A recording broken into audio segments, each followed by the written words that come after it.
You are a plague doctor in Paris. It is 1619.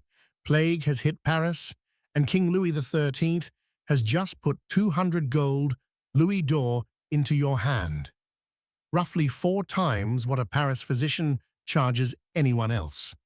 The standard story says the costume was medicine. The real story is that the costume was a luxury good.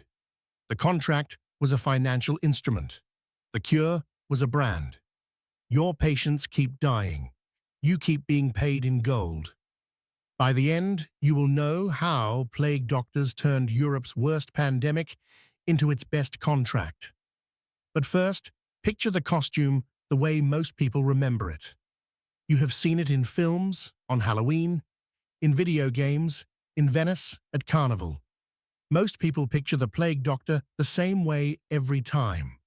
A long black coat, a wide-brimmed hat, dark leather gloves up to the elbow, and that long leather beak packed with herbs. What almost nobody mentions is who designed it and what it actually was. The answer is in 3 documents across 3 centuries: an employment contract from Pavia, 1479, a 4 times rate higher from Orvieto, 1348, a royal commission from Paris, 1619. Read them in order, and the plague doctor stops being a healer. He becomes a luxury contractor for the French royal court.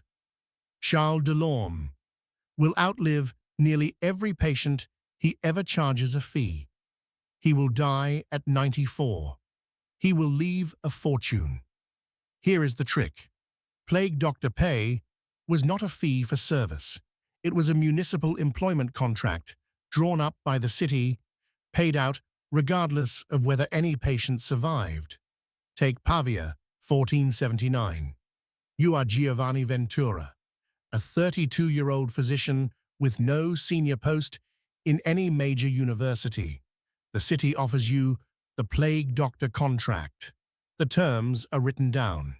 30 florins a month, a furnished house in the center of the city free of charge for the duration of the contract. All living expenses covered.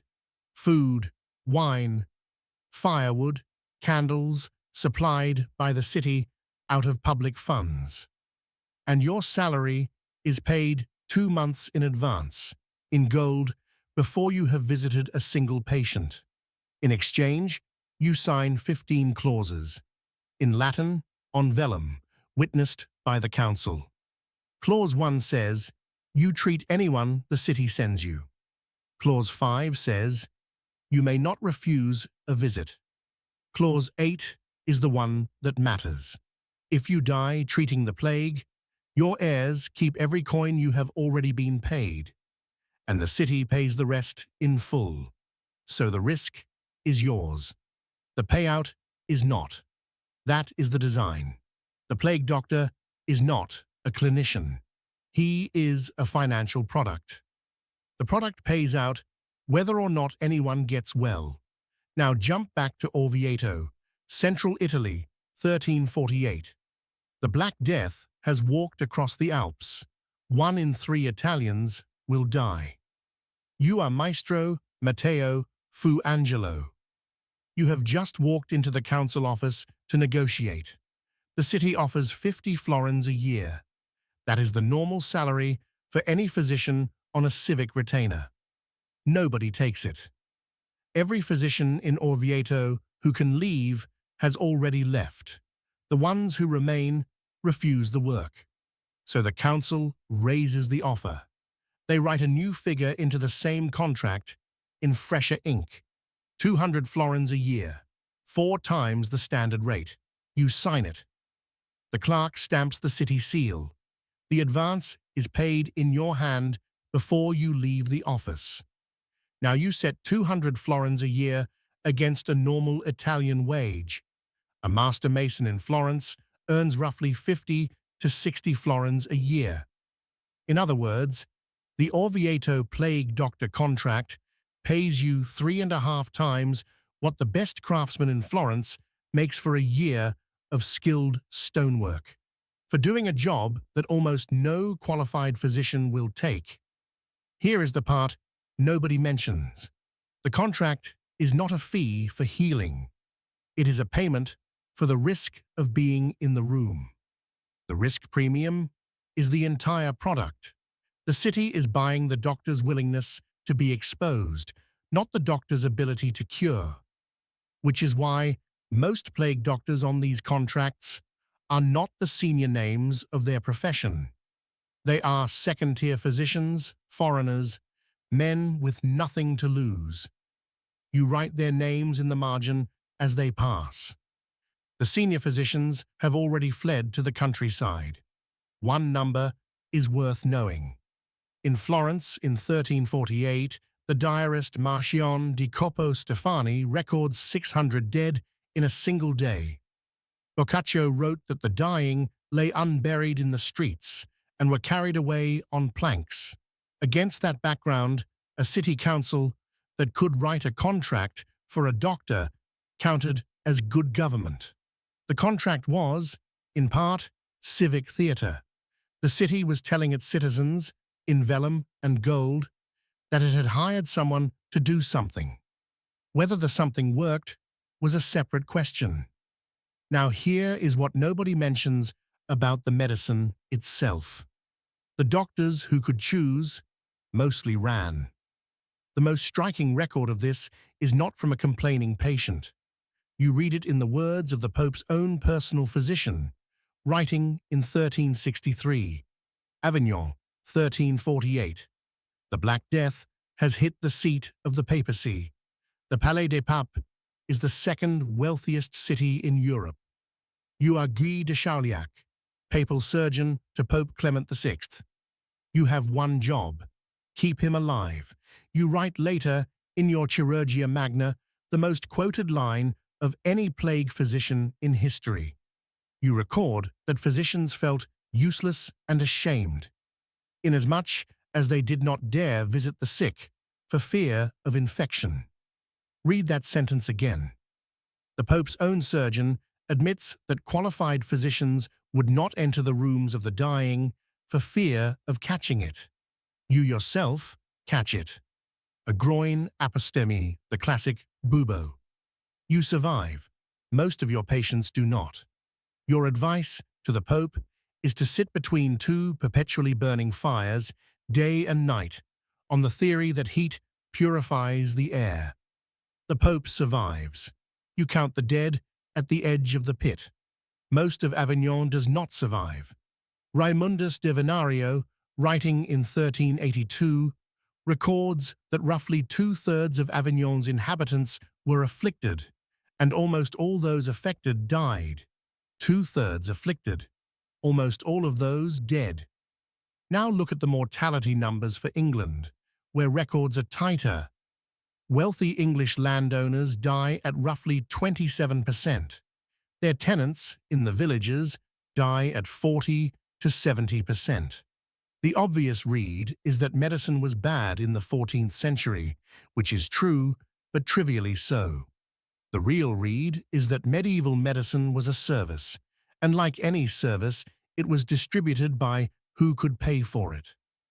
The presence of a doctor correlated with the patient's ability to pay, not with the patient's need for care. The mortality gap between the wealthy and the poor is the price gap between who got visited and who got left to die. One more number worth holding in your head. The Pope's personal doctor lived. Most of the Pope's city did not. That gap is not bad medicine. That is a business model dressed up in Latin. Now jump forward 271 years to Paris, 1619. You are Charles de Lorme, 35 years old, son of the king's apothecary, personal physician to the King of France. Over your career, you will serve King Henri IV, King Louis XIII, King Louis XIV, the Sun King, as an old man treating a young one, and Cardinal Richelieu, the de facto ruler of France for 2 decades. Each of them pays you several multiples of what a Paris physician charges anyone else. The numbers are in your private fee ledger. In 1619, Paris hits a fresh plague outbreak. The royal court needs a doctor who will actually visit infected houses. You take the commission. You design a costume. You sketch the design yourself on a single sheet of parchment with the components labeled in French. A long, waxed linen coat, so the rain runs off and so any miasma slides past the body without sticking. A wide-brimmed leather hat to mark you out as a man of medicine before you say a word. Gloves of Moroccan goat leather, which the royal court already imports for boots and saddles, and which therefore reads as luxury, not protection. And the part everyone remembers, a long leather beak fixed to a full leather mask with rounded glass eye lenses. Inside the beak, you pack dried herbs, rose petals from southern France, cypress sprigs, ambergris, which costs by the gram what a craftsman earns by the week, all of it bound on the theory that bad air, miasma, carries the plague and that perfumed air repels it. You are not lying. You actually believe miasma theory. So does every doctor in Paris. But here is where the medicine ends and the brand begins. When you present the costume at court, you tell the king's officials that the beak is the antidote. The herbs neutralize the bad air. You also send them an invoice. Your fee is 4 times what a Paris physician charges any other patient for any other visit. The mask does not block Yersinia pestis. Plague is carried by fleas on rats, not by air.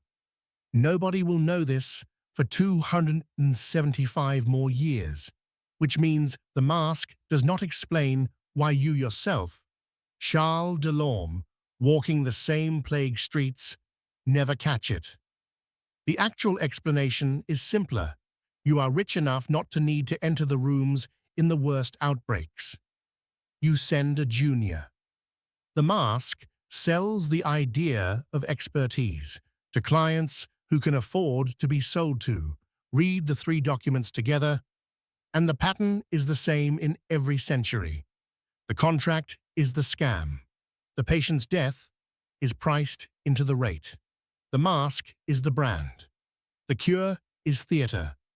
Charles de Lorme dies in 1678. He is 94 years old. He has served 3 kings and 1 cardinal. He dies wealthy. He has outlived nearly every patient he ever charged a fee. And here is the part most coverage misses. The most famous plague doctor in history is not Charles de Lorme. It is a man called Michel de Nostradam, who you know as Nostradamus. He served as plague doctor at Aix-en-Provence in 1546. His signature remedy was a small rose petal pill. His rose pills did not stop the plague at Aix-en-Provence. Roughly half the city died anyway. He died in 1566, famous, but not for medicine.